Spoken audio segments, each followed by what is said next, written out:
إليك ما يجب أن تأخذه بالاعتبار: دعسة البنزين عالقة ودواسة الفرامل معطلة، وأنت تسير بسرعة جنونية تبلغ 190 كيلومترا في الساعة على الطريق العام.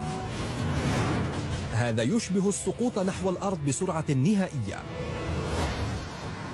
وبسرعة جنونية كهذه فإنك تقطع مساحة كاملة لملعب كرة قدم في 2.7 ثانية. إذا كان الطريق العام خاليا فربما لديك فرصة، لكن مع اقتراب ساعة الازدحام سيكون السير أمامك أسوأ. قم باختيارك: A. استخدم فرامل الطوارئ وتوجه بالقيادة نحو طرف الطريق. B. انقل التعشيق إلى حالة الحياد. أو C. أطفئ المحرك.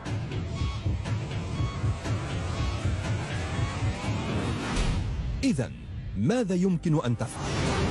بعد أن تعلق دواسة البنزين وتتعطل فعالية دعسة المكابح، فإنك ربما تفكر في استخدام مكابح الطوارئ، ثم في القيادة نحو جانب الطريق لتخفيف الاندفاع.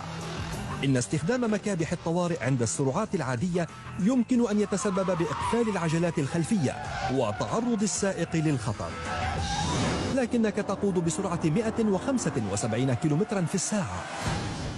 حتى ولو تمكنت من الاستمرار في التحكم محاولا استعمال الأرض الصلبة على جانب الطريق، فإن المشكلات ستزداد سوءا.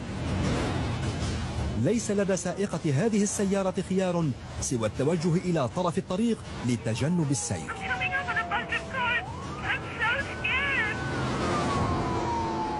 إنها حقا محظوظة، لأن الأرض الصلبة والسطوح المتعرجة تجعل السائقين يفقدون السيطرة في أغلب الأحيان ويطيرون نحو انقلاب مميت.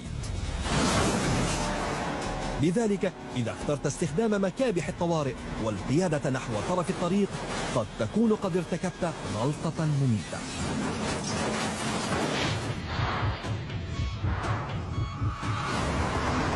ومع انطلاق سيارتك بسرعة لا يمكن التحكم بها، يمكنك إطفاء المحرك ومحاولة قيادتها نحو الأمان.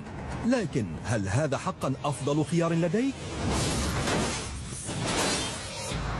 إغلاق مفتاح الاشتعال يمكن أن يؤدي إلى إقفال مقود القيادة، وعندما تخفف من السرعة لن يكون في مقدورك أن تغير الاتجاه، ما يتركك عاجزا عن تجنب المحتوم. إذا اخترت أن تطفئ المحرك تكون قد حددت مصيرك.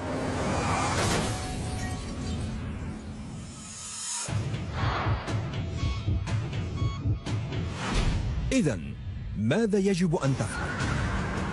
إذا أردت أن تنجو من هذه القيادة المميتة والمخيفة، فإن أفضل شيء تقوم به هو وضع جهاز التعشيق في حال الحياد. وعندما تفصل ناقل الحركة فإنك تفصل جهاز التعشيق الذي يجمع المحرك بكراسي المحور. ومع أن التحكم بمحركك سيبقى من دون جدوى، فإن وضع السيارة في حال الحياد سيؤدي إلى كبح جماحها من الانطلاق. اضغط بقوة على المكابح، ومع انعدام القوة التي يولدها المحرك لدفع السيارة، فإن نظام مكابح السيارة يستطيع الآن تخفيف سرعتها، ما سيسمح لك بإنهاء هذه المحنة المميتة. ضع السيارة في حالة الحياد. هذا ما يجب أن تفعله إذا كنت لا تريد الموت.